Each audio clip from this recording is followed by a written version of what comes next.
les mages, c'est Mikitza et je suis ravie de vous retrouver pour ce nouveau chapitre de Fairy Tail, la quête de 100 ans, le chapitre 193. Donc là, je reviens sur des vidéos à peu près quotidiennes, donc un par chapitre. S'il y a vraiment du retard, je fais par 2 chapitres comme je faisais. Mais là, j'essaie de reprendre à peu près un truc stable, vu qu'en plus les vacances sont finies. Donc, enfin voilà, il y a plus de temps. Voilà, voilà, donc c'est parti. Donc on a Bestia, donc on n'a pas sa forme humaine, inconnue. Le dragon le dragon de flamme qui voyage à travers les mondes. Ouais, ouais. Donc là, ils avaient battu la team de Wed. Ils avaient réussi à les combattre. Bon, je vais chercher Ignia. Attends, ne me dis pas que tu vas courir jusqu'à là-bas. Je ne veux pas prendre quoi que ce soit.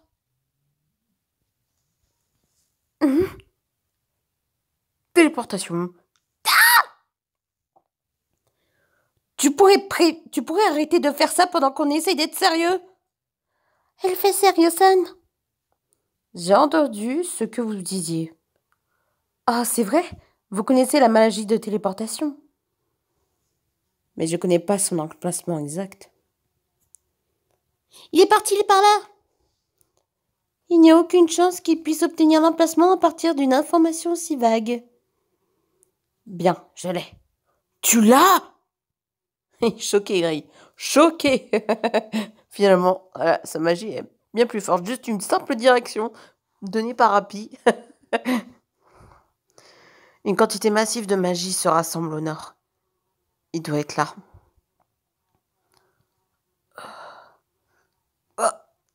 Waouh, Aldron? Vous venez juste de le remarquer. Selene et San se dirigent dans cette direction.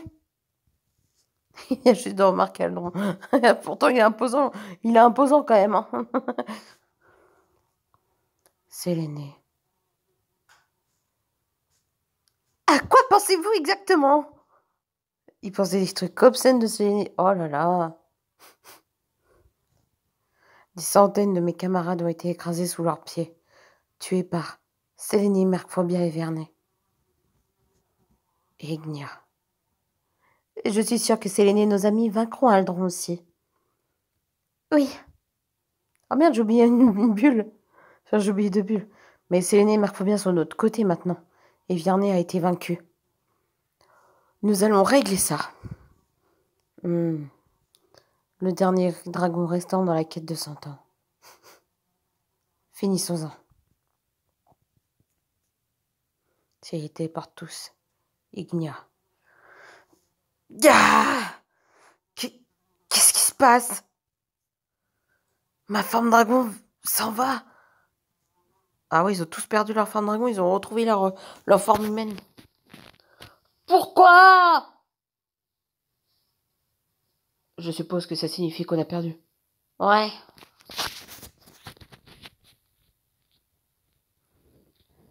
Nous avons perdu 2 fois contre les mêmes personnes. C'est humiliant.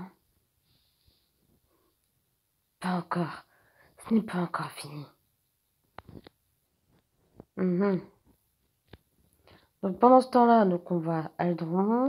On voit que Elfman se bat toujours. Elfman, Mira Jane et Gadget se battent toujours contre les derniers membres encore sur pied de Horation Zakes. Ils sont venus prêter main forte à Horation Zakes.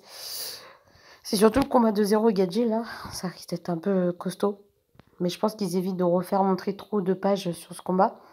Parce que ça fait trop de flashbacks après sur le combat de Natsu contre Zero par rapport à l'époque du Nirvana, je pense. Alors des choses un peu semblables, je pense. Donc pendant ce temps-là, on a Selene qui est face à Aldron aussi. Et là, Bestia contre Faris, la mage noire. Donc là, on fait un petit flashback. Enfin, un petit flashback, non.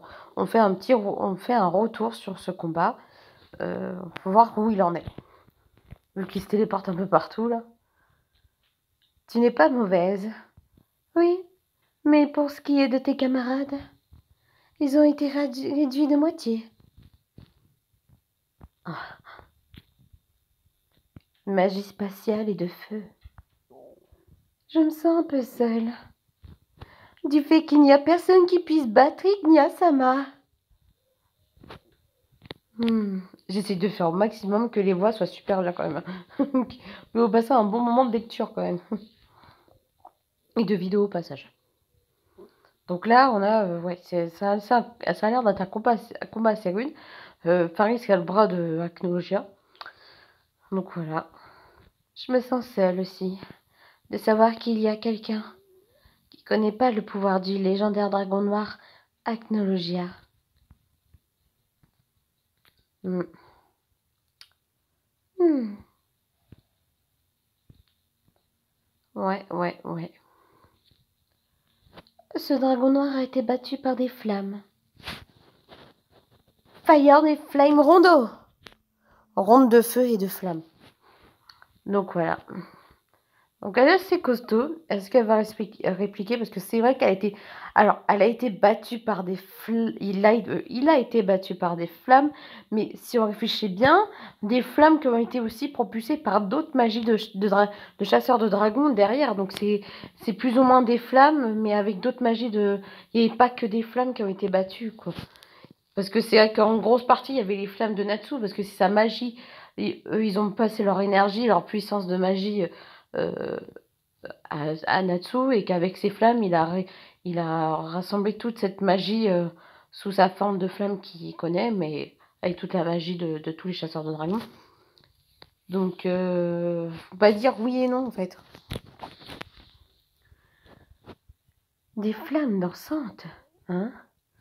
Je m'en souviens. Hein? Les humains et les dragons tremblent de peur devant moi. Le dragon noir, les ailes des ténèbres d'Acnologia.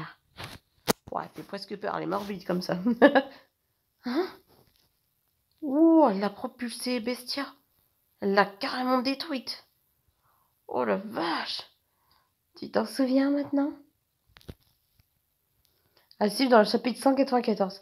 Donc là, on a un final de combat de Bestia et Faris où elle a déchiqueté limite. Hein, elle a réduit le milieu de son corps en cendres. Hein.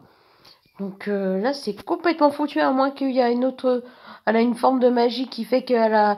Vu qu'elle traverse les plusieurs... elle se téléporte, est-ce que c'est pas une illusion qu'elle a laissée?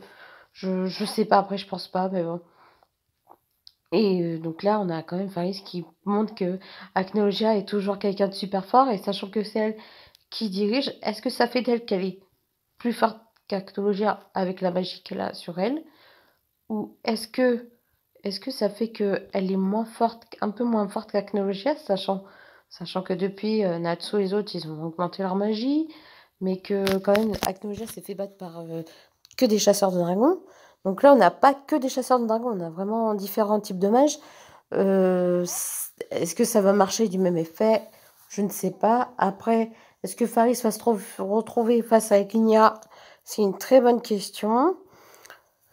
Je sais pas du tout, je me pose plein de questions, comment ça va se passer maintenant, Faris ou pas? Parce que là, en plus, sachant que Elfesaria, il s'est retrouvé face à... il s'est retrouvé... non, il s'est retrouvé, qu'est-ce que je dis? Il a capté une magie puissante, mais c'est pas dit que ce soit Faris... c'est pas dit que ce soit Ignia, mais que ce soit Faris. Je vais pas y arriver à finir cette vidéo. Donc, je me dis, ça se trouve, en fait, ils vont croire qu'ils se dirigent vers Ignia parce qu'ils sentent une puissante magie, mais au final, c'est Faris qui a sorti toute sa magie pour se battre contre Bestia, et que les deux magies, déjà, ça faisait beaucoup d'énergie magique, mais que sachant que, vu la dernière attaque qu'elle a lancée, il y a beaucoup d'énergie magique, donc je pense que Elfesaria, je vais y arriver, hein, a dû sentir sa puissance magique. Enfin, voilà. Donc j'ai hâte de savoir comment ça va se passer. Vraiment, si j'ai raison que le fait est qu'elle fait Saria, finalement, il va se retrouver vers Faris. Je sais pas pourquoi, je m'y attends à ça.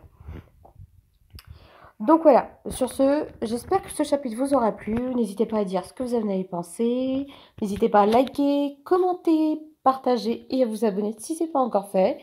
Sur ce, je vous souhaite une bonne semaine, un bon week-end et je vous dis au prochain chapitre. Bisous bisous.